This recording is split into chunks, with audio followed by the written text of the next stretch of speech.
Why are you so much against homosexuality? For example, why do you hate homosexuals? Homosexuality in Africa came in as something like an alien would come. Yes. What is inciting people to want to embrace homosexuality? What is inciting people? Yes. What is inciting the LGBT activists?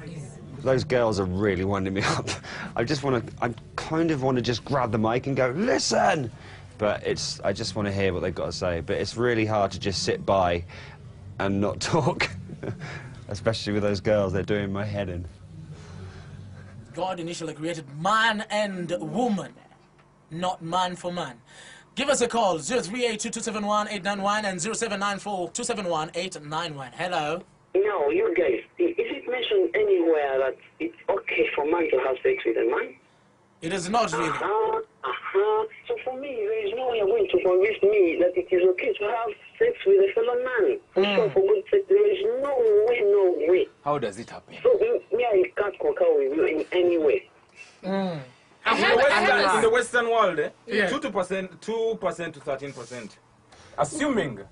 Assuming this thing has grown, because the way it has acquired. Why do you talk about this thing growing? This thing, because it's a thing to me, it's alien to me. Yes. It's like you're looking at, in 50 years from now, No, I'm like looking at 10 years. 80% of the population will be That gay. means there's No, a great I'm not saying... It's as though he wants it to be gay. Now listen, assuming 80% of the population in the world is gay, then I would give the world 100 years for it to be empty with I'm no not person. I'm not saying. Who would be giving Michael, birth, by the way? Listen to me. You I'm can not imagine. saying. Let me tell you true. Let me tell you something. You're breaking what Africa Let me is, tell you by the something. way. I'm not breaking. If we're fighting for Africa, we know. Michael, If we're fighting for the Africa. Michael, this is getting personal. Yeah, no. I'm not fighting. No, for if we are fighting, if we're I'm fighting just for the fighting Africa, what we know. I'm feeling inside myself because I was born like this.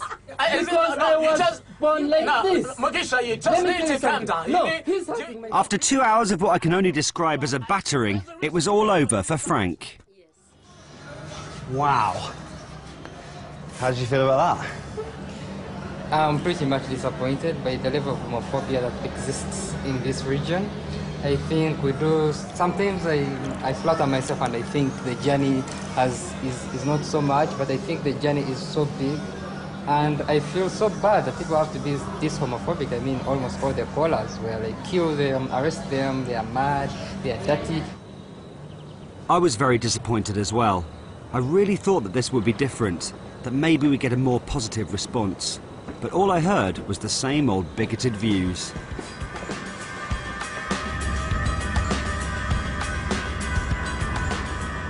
It was a long drive back to Kampala, and the mood in the van was sombre, which wasn't helped by the fact we were driving in the dark.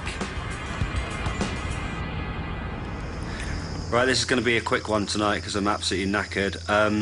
The radio station phoned in earlier. I've never wanted to grab a microphone more and speak, but I wasn't allowed because it might get us into trouble.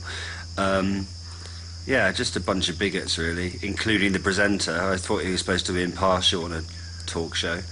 But that drive we just did from Mbarara to Kampala, it's probably not even far, but the roads are so awful, and all of us in the car were just so tense and just wanted to get there safely. And there's these juggernauts coming towards us and missing us by this much. It's tired me out. I was nearing the end of my time in Uganda, but there was still one person I had to meet. And for someone like me, he was probably the most dangerous man in the country. Ugandan MP David Bahati, the man behind the anti-homosexuality bill. He's been demonised by the international community for proposing it, but applauded by his own countrymen, with 95% of Ugandans supporting some form of anti-gay law. The idea was to film him within the Parliament building. But at the last minute, we were told to leave, so had to hastily reconvene on the grass outside. Could you describe this bill as homophobic? I would describe it as a wonderful piece of legislation that will help those who are involved in this behavior, but also those who would, and protect those who are not involved in this. But I've read a comment from you that you would like to kill every last gay person. Did you actually say that? And would you like that? People keep on misquoting me about this issue. We have proposed a death penalty in this bill, but actually we can rehabilitate these people and then they come back to normality. That's the path that we would be very much interested in. What's the actual problem with being gay? We believe that homosexuality is a learned behavior and can be unlearned. We also believe, backed by our background, that it is a sin, as stated in the Bible, as also stated in the Quran. And it's evil, it should be fought. It's not something good for our society. But I've spoken to some people while I've been here who have to live in slums where they have to hide away from people, they've been harassed, and their lives have been made absolute hell. And if this bill goes through, then it's going to happen to so many more people. Well, I can assure you that this has been, I think, a planned, deliberate propaganda by the gay movement to suggest that there has a lot of harassment here in Uganda. I've not seen any person being harassed. But already parents are chasing children away from their homes. Have you heard of that? Yes. I've not heard of that in this society.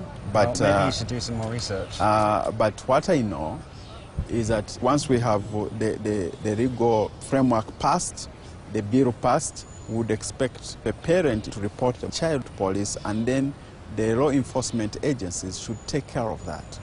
What about the people that totally believe that they were born gay and they can't change? I would be very interested to meet somebody who says he's born gay. I've not heard of that. Okay.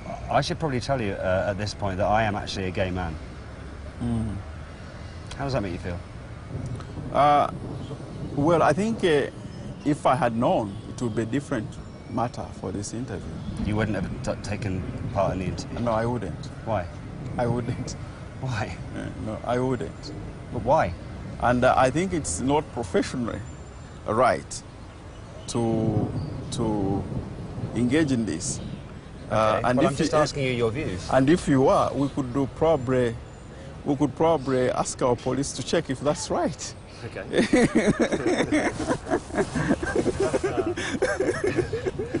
Okay. Make sure that you are not caught in the act, because if you are, you'll be put in. No, I'm aware of that, yes. Okay. It was then that David Bahati stopped the interview. As he did so, Steve, our driver, quickly told us we had to get going. He sensed something was very wrong, so we raced back to the hotel. We were told that David Bahati had sent police to a hotel he thought we were staying in to seize the tapes and arrest us. But luckily, he'd got it wrong. I told Bahati I was gay earlier, and since then it's all gone off. He's been calling our fixer, asking where we're staying. He says that he's called the authorities, and I don't know, I'm just really scared now. I don't know what he's going to do. I have no idea what's going to happen. I'm expecting somebody to burst in through that door any minute and arrest me or something. I've never been in a situation like this before.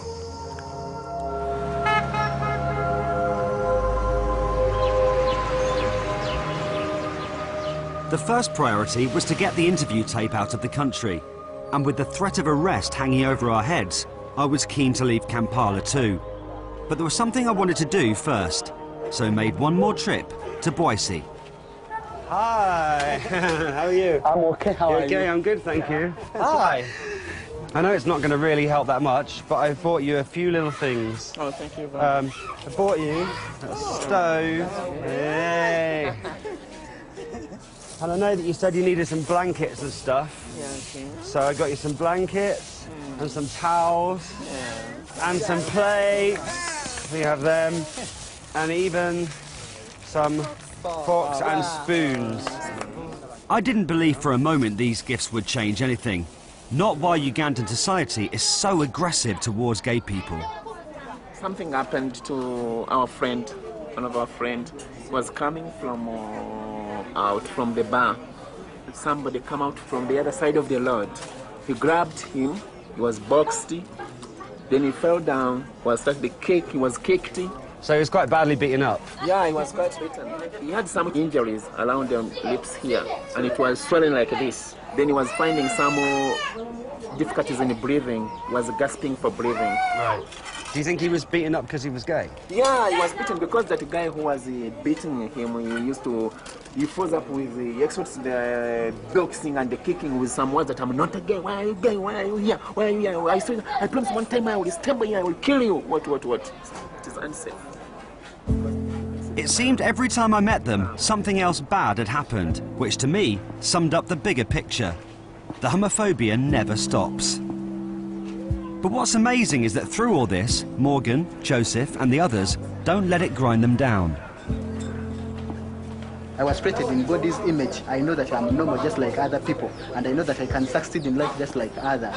Yeah, I feel bad when they harass me, when they abuse me, but I don't think that's the end of the world. I know it will be better some days. Yeah.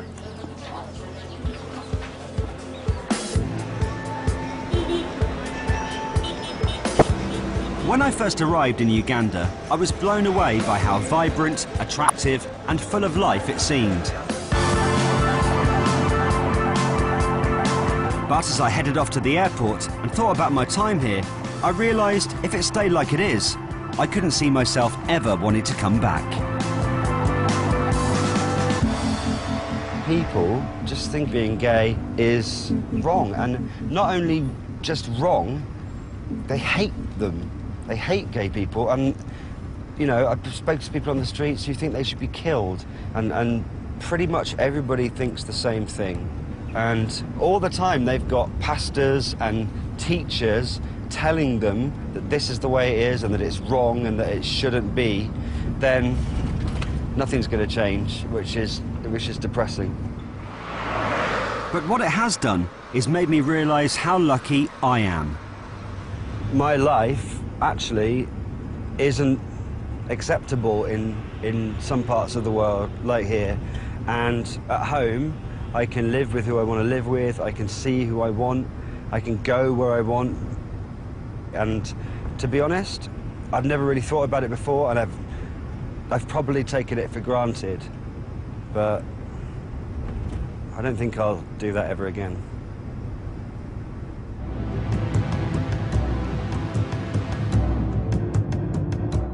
After leaving the Congo when she was 3, Londoner Jude is going back, and it's far from what she imagined. Travel to the world's most dangerous place to be a woman, Thursday at 9 on BBC 3. Next tonight, it's EastEnders.